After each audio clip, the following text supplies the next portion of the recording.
Concordia Group, which very few people know about. It is there since 16 regions throughout the world that they also influence. They have banking operations all over the world, and in the United States, by far the most powerful family is the Rockefeller family right now, and David Rockefeller is, for all practical purposes, the king of America. I mean, he runs the Council on Foreign Relations, which started in 1921 at the Paris Peace Conference and blossomed to 4,500 people now. It's a major think tank. They, as far as I'm concerned, run the United States. The Council on Foreign Relations. Now, the problem that I'm having, I go back to once again, and that is, you get a group of conspiracy theorists, and you sell your conspiracy to everybody, and once you sell it to them, they believe it. If I come in here as an atheist, and you're a group full of Christians, and I tell you God don't exist, you are going to argue me down that God is real. You all have in your mind this conspiracy theory that the Rothschilds are running this country, and you're not. Okay, they can be powerful. They can have all the money in the world. But you know what? All the money in the world only gives you influence. It does not give you dominance. Oh, money really? is influence. Oh, money really? is influence. Money is influence. It is not dominant. Because I can promise you, there are people that have influence that go to jail when they cross the wrong powerful person. I think Chip. My question is that I've been a banker. Chip's a banker. I'm an ex-banker, been there 15 years.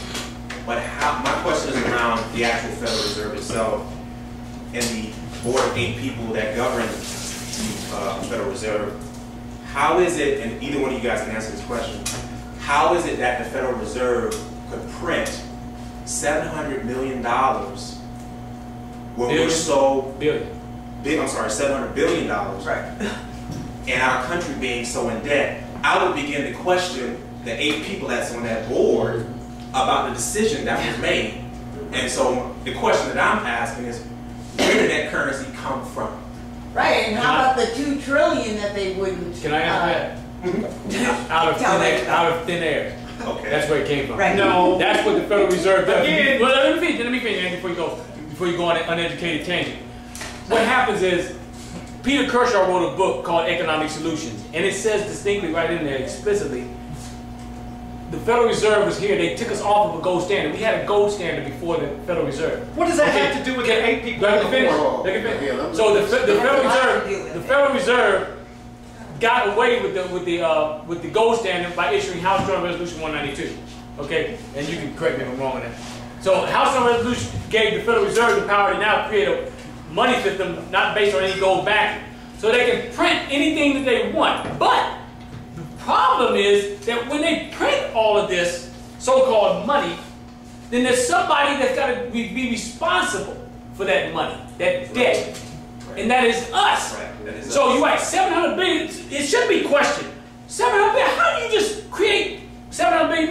Then they come out with a new phrase, quantitative easing, QE1 and QE2, and they flood the economy with more and more money. If you look at the old Weimar Republic, which is now Germany, the same thing happened there, where you could roll in carts of Marx, I think it was Marx, and couldn't even afford to get a loaf of bread. The same thing is happening with this country here. But don't give me nothing about no Federal Reserve Board of Chairmen.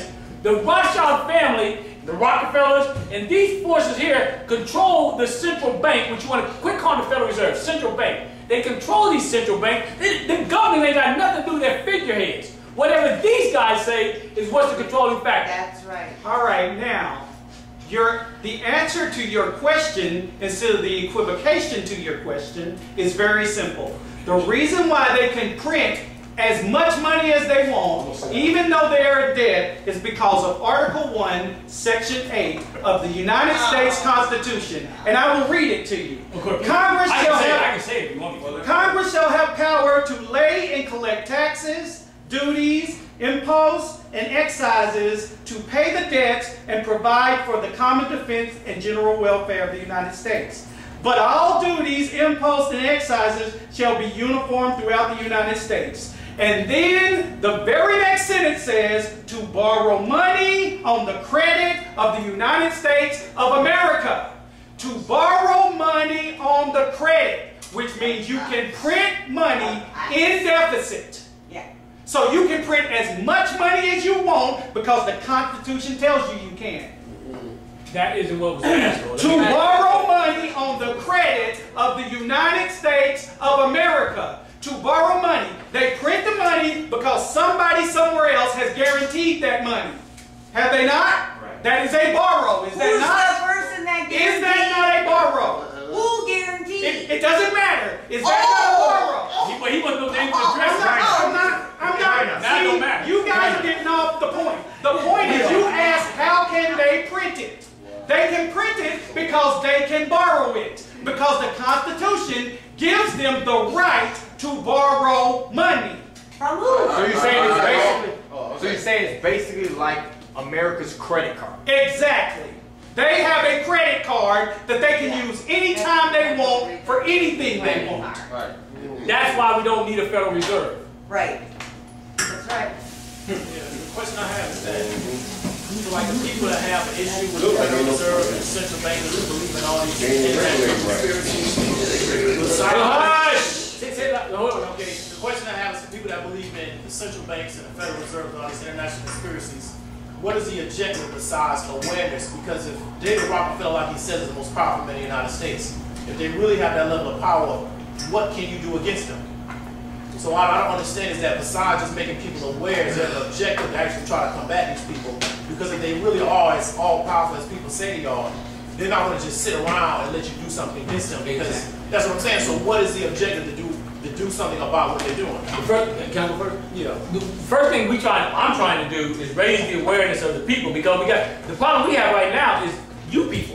Okay, but we can't even get to that level because we can't even convince the mass of the people in this country that there's conspiracy. Okay, what are you going to do next? But hold on, let me finish. Let me interrupt. Once we get past, you want me to answer the question? But I'm saying, because we've already dealt with the awareness stage, because I had the same issue with a guy, you myself.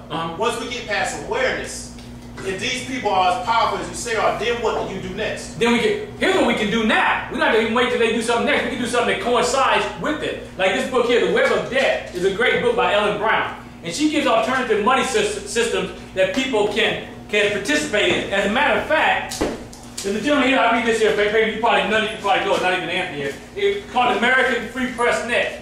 And this guy is going to on trial. His name is Bernard von Nothaus, N-O-T-H-A-U-S.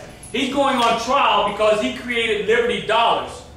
And he says, on September 14, 2006, the U.S. Mint issued a consumer warning that the use of Liberty Dollars was illegal in response to Liberty Services, and stated this: the Liberty Dollar never has claimed to be, does not claim to be, is not, and does not purport to be legal tender. Now he knows this, but he said we can have dual and contending powers, because I don't think that we're going to be able to uproot them either. They are that powerful. And let me make sure that you're clear. Rockefellers are the most powerful family in America, but the Rothschilds still control them.